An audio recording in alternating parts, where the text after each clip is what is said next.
بسم الله الرحمن الرحيم حامدا ومصليا ومسلما أما بعد فأعوذ بالله من الشيطان الرجيم بسم الله الرحمن الرحيم يا أيها الذين آمنوا اركعوا واسجدوا واعبدوا ربكم صدق الله العظيم. يا رب صل وسلم دائما أبدا على حبيبك خير الخلق كلهم وهو الحبيب الذي ترجى شفاعته لكل هول من الاحوال مقتحم. بعض خلق دا نظر کمزوری د سترګو د نظر کمزوری وي او وخت تر وخت نظر دا کمزوری کیږي، نو د دې دپاره د هر مانځه نه وروستو چې بنده دا آیات وی فکشفنا عنك غطاءك فبصرك اليوم حديد فکشفنا عنك غطاءك فبصرك اليوم حديد. دا آیات مبارک دا د فرض مانځه نه وروستو وی او په دې باندې دی په دې ګوته باندې چفکۍ په دې سترګو باندې دی راکاږي. یا دا یا نورو دا د یولس پیرې وی او دا د سترګو ته چې کوم دی نو په دې سترګو ګوته باندې چفکۍ او په سترګو باندې دی راکاږي. انشاءالله دې سره به د ده نظر چې کوم دی نو دا الله تعالی محفوظ کړي او دا کوم چې تللی وي ضایع شوي وي نو دا به الله تعالی را واپس کړي. دعاګانې زمونږ زیات طور نه قبلیږي، خو بیا هم ناامیدي نه ده پکار د الله د رحم نه. د دعاګانو د نه قبلېدو ډېر وجوهات وي. کله کله دعا مطلب دی چې زر نه قبلیږي خو زر نه قبلیږي. بنده هغه غواړي چې یاره زما دعا زر قبوله شي، ځکه بنده ډېر حریص دی او دی وایي چې یاره زه څه غواړم چې هغه ما ته ټک په ټک باندې میلو شي. نو بعضې وخت کې الله تعالی حکمتونه وي، سرازونه وي، هغه دعا لیټ قبول شي. خو بیا هم بعضې اسباب چې کوم دي د قبولیت د دعا دپاره، بعضې اوراد چې کوم دی علماو ذکر کړي دي، لکه حسن بصري رحمت الله علیه وی چې کوم بنده د دعا نه مخکې دا آیات مبارک اولولي او بیا د دعا غواړي نو الله تعالی دعا ضرور قبلی. هغه آیات مبارک دا دی اعوذ بالله من الشیطان الرجیم فقلت استغفروا ربکم انه کان غفارا یرسل السماء علیکم مدرارا ویمددکم باموال وبنین ویجعل لکم جنات ویجعل لکم انهارا. دا آیات مبارک بنده د دعا نه مخکې ووایي، بیا دعا وغواړي، الله تعالی دا دعا قبلی. دقه شان د جمعې په ورځ باندې د مازدیګر د مانځه نه وروستو که یو بنده 70 مرتبه آیات الکرسی ووایي، 70 مرتبه آیات الکرسی ووایي او بیا د کم مقصد دپاره دعا وغواړي، نو الله تعالی د هغه مقصد د دې آیات الکرسی د دې 80 ځل لوستلو په برکت باندې پوره کوي. دغه شان د الله تعالی اسماء حسنا کې کبیر متعال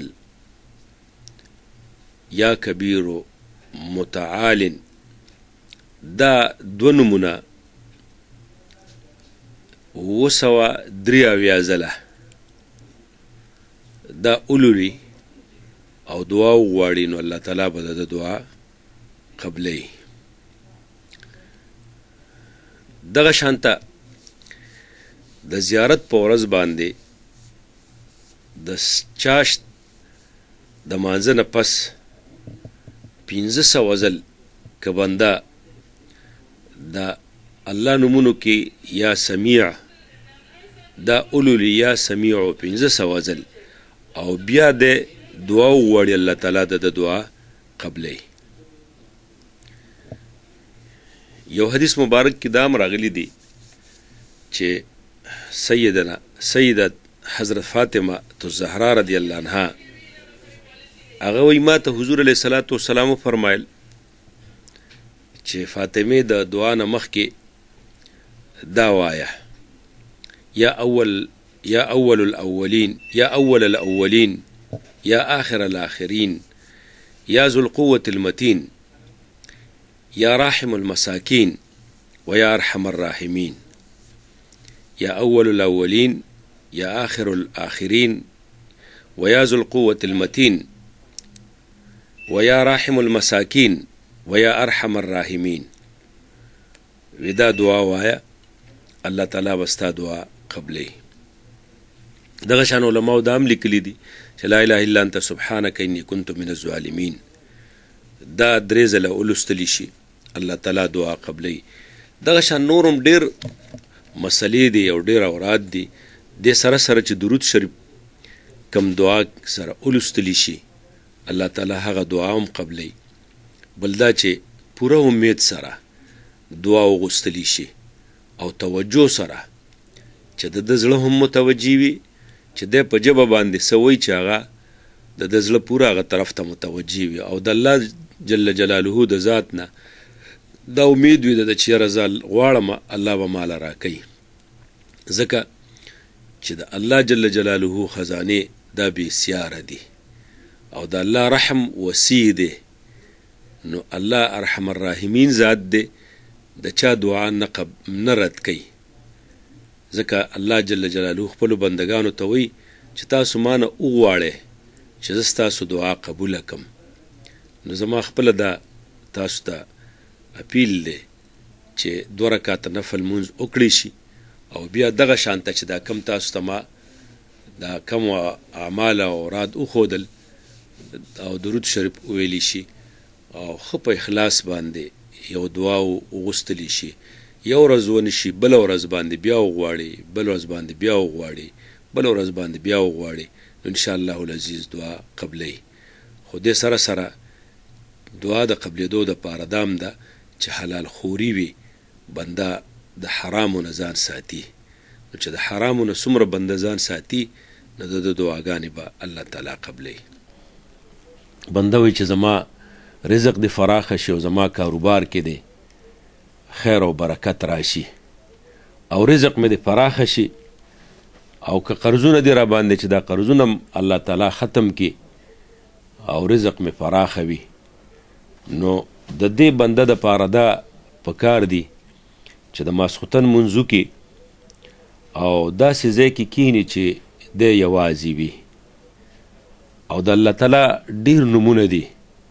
په هغې نومونو کې دا یا وهابو 1414 مرتبه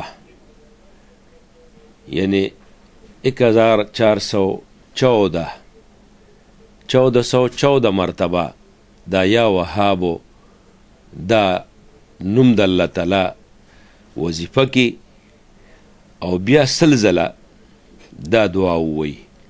د دې یا وهابو وظیفې نه وروستو سلزله دا دعا ووایي یا وهابو هب لي من نعمة الدنيا والآخرة إنك أنت الوهاب.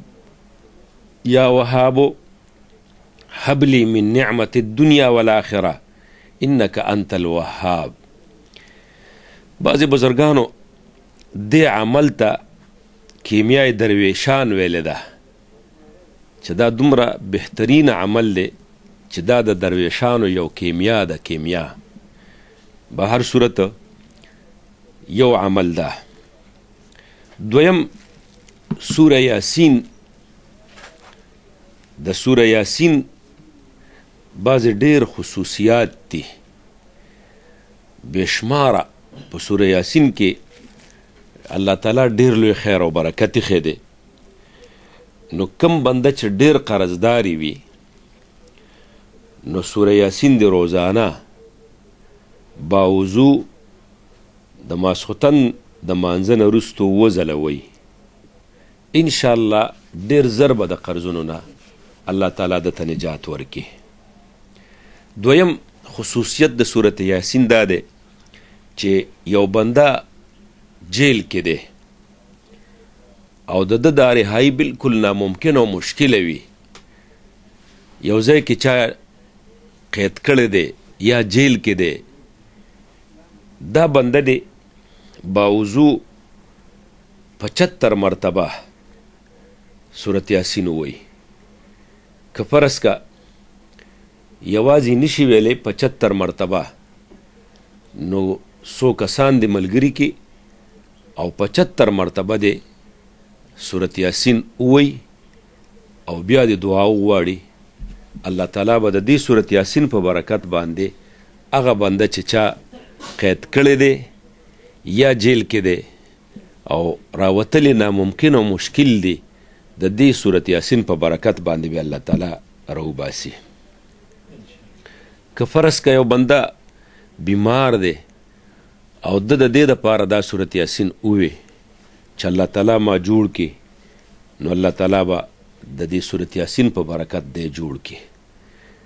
د ایمان د سلامتیا دپاره یو بنده وایي چې زه سورت یاسین د دې دپاره یم چې زما ایمان الله سالم کړي، نو الله تعالی به د دې ایمان سالم کړي.